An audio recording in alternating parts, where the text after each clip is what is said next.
We partnered with local creative to host a potluck brunch where we talked business and creativity with some of our favorite Brooklyn-based makers.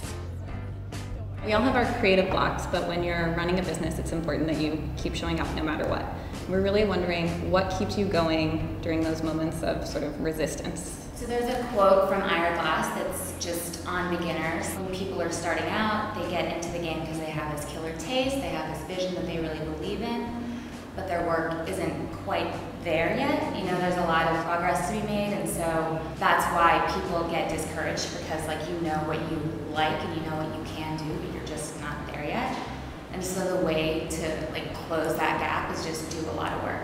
When things get difficult or we're in a rut, I think the thing that keeps us both going is that like we're doing it together. Have a partner and have someone to share this experience with is really amazing, and that we're creating something that's ours. I think that is the ultimate thing in the back of our mind that we keep remembering. Whenever I get into a rut, I remind myself that the best solution that works for me is to make time to experiment and do something that has nothing to do with the project that needs to get done, like paint, try to weave, try to braid my hair like weird, or braid my friend's hair, style photo shoots, just like keep it interesting and try different mediums that still work with color, texture, composition. I really do think a big part of it is just like taking a step back and trying to relax and not get overwhelmed. We live in this amazing time where everything can be seen. We have Instagram, we all have blogs, but coinciding with that is sort of this feeling sometimes that everyone else has it figured out, and we're only human, and jealousy arises and envy arises. So I'm wondering how everyone deals with those feelings when they do come up. I'm a photographer, so I'm taking many of the pictures that we're posting on Instagram daily. It's a constant stream of like beautiful things and perfection, and everybody's putting out like only the good stuff and like largely editing their day-to-day and their daily life. And from a personal point and from like a branding point of view, it's like the imperfections and like the imperfect perfect that makes us a little bit different, and it makes us who we are. I deal with jealousy by kind of exploring those feelings. As an artist, I am always trying to take what that means and then translate that into my work.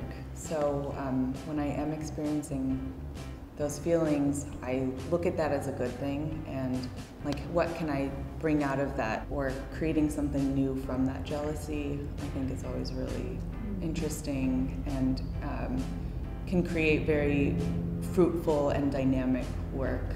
I've tried to push myself to kind of experience what the other brands that I'm coveting, their success, or the store that they're in, or the Instagram that's so glossy and beautiful. And you know, I try to not only learn from that, but to befriend that and bring that into my life to enrich my life. Because there's not just space for me.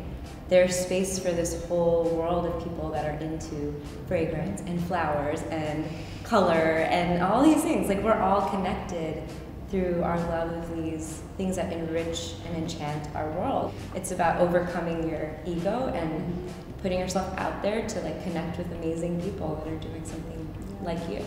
If you all could go and give your former self some advice when you were first starting out, what would you tell yourselves? I'd say the thing that I would like to tell myself if I could go back in time and discuss how things have gone for the last 7 or 8 years of my business, really is to not be discouraged, because when I started my wallpaper company, I had no experience in wallpaper at all. And when I first put out the very first pattern, I was so excited. It was up on the website, I was ready to go, and 7 months later I made my first sale. And it was really discouraging, and I had to remind myself every single day that I was doing this because I enjoyed it. And if I wasn't enjoying it, I shouldn't be doing it. And whether I'm selling it or not, I love it. 8 years later, obviously I'm in a totally different place. Yeah. But really, like, holding strong and knowing what you're doing is like a passion, and not letting yourself kind of quit, I guess, is definitely what I would tell myself going back. Yeah, that's great. Yeah, don't like persevere, right? Because I mean, I don't know about you, but I've learned obviously like great brands are not built overnight as much as we would love them to be. The advice I would give myself, my younger self, is you have what it takes. You really have what it takes. Believe in yourself. You are talented. You know what you're doing, and you will succeed. And you can make it happen. Honestly, I still feel like I'm learning a lot every day. But it's the same as you, just to be confident and don't apologize. I think I do that too much.